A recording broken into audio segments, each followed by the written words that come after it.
In this problem, we will start with a square with a side of 10. Then we will connect all the vertices of our square with the opposite side midpoints, therefore forming this really nice red square in the middle. The question is, can we somehow calculate the area of this red square? If you want to try this interesting problem, you can pause the video right now and then come back and check your solution. Alright, so let's try to solve this problem. I will offer you two different methods to solve it. The first method will be the classical geometry approach to the problem. First, let's take a look at these two green lines.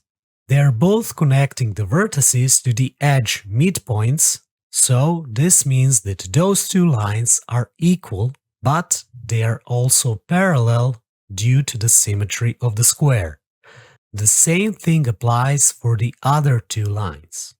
So, since both of those lines are parallel to each other, and since the square has all 90-degree angles, this implies that all those lines must be perpendicular to each other.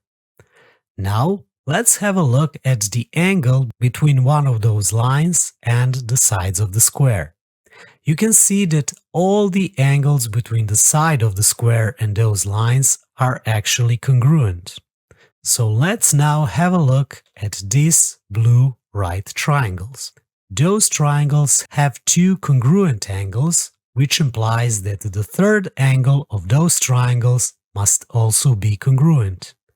That, in fact, means that all of those four blue triangles must be similar triangles.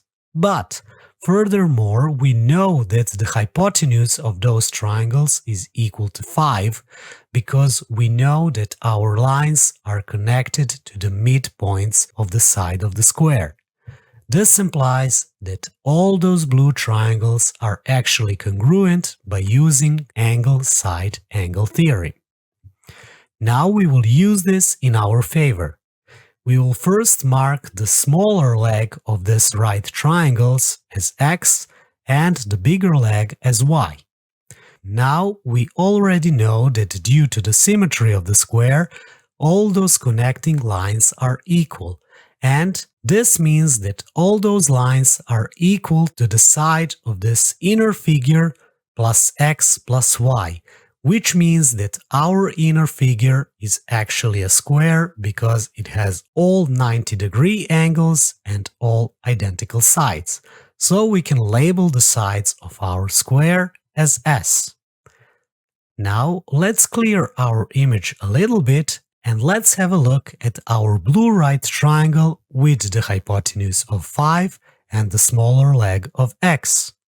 Then let's have a look at this bigger green right triangle with the hypotenuse of 10 and the smaller leg of y. You can see that both of those triangles have two of the same angles, which means that those two triangles are actually similar. So we will use the rule of similarity and say that the relation between their hypotenuse and their smaller leg must be identical. So we will just cross-multiply this and get the following. We can simplify and get that y must be equal to 2 times x. Now, with this new knowledge, we will substitute all the values of y with the value of 2x in our sketch.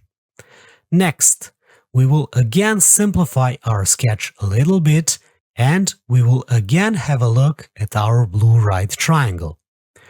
Now we can use the Pythagorean theorem on this triangle in order to find the value of x. We can say that the leg 2x squared plus the leg x squared must be equal to the hypotenuse 5 squared. So we can put everything to the square and simplify in order to get that x squared is equal to 5, which means that our value of x must be equal to square root of 5. Now, let's have a look at our green right triangle once again. We can use the Pythagorean theorem on this triangle as well, and we will get that the quantity of 2x plus s squared plus the quantity of 2x squared must be equal to the hypotenuse 10 squared. We will now substitute the value of square root of 5 instead of x and get the following. Here we will put our numbers to the square and then simplify to get the following.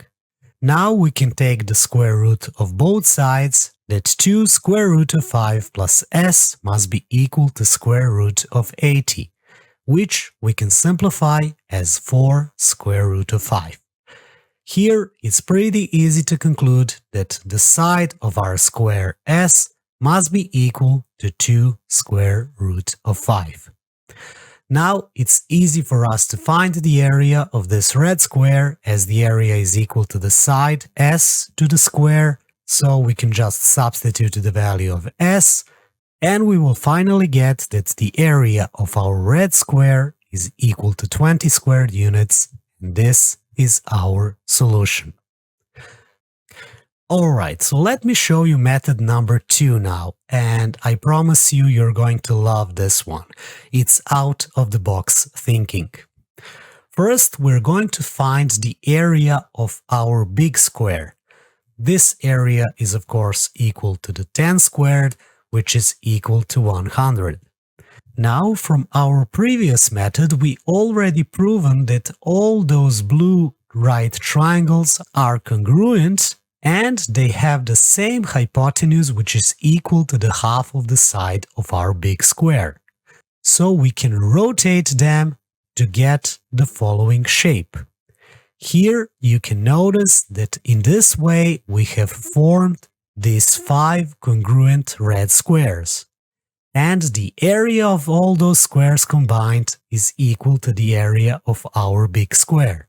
So the area of our wanted red square will be equal to the 1/5 of the area of the big square, which is of course equal to 100 over 5, and we will get that the area of our wanted red square is equal to 20 squared units, and again we have our solution. Well, I really hope you enjoyed this interesting problem, and if you did, please leave a like and consider subscribing to the channel for more content like this. And of course, until next time, as always, see you all and take care.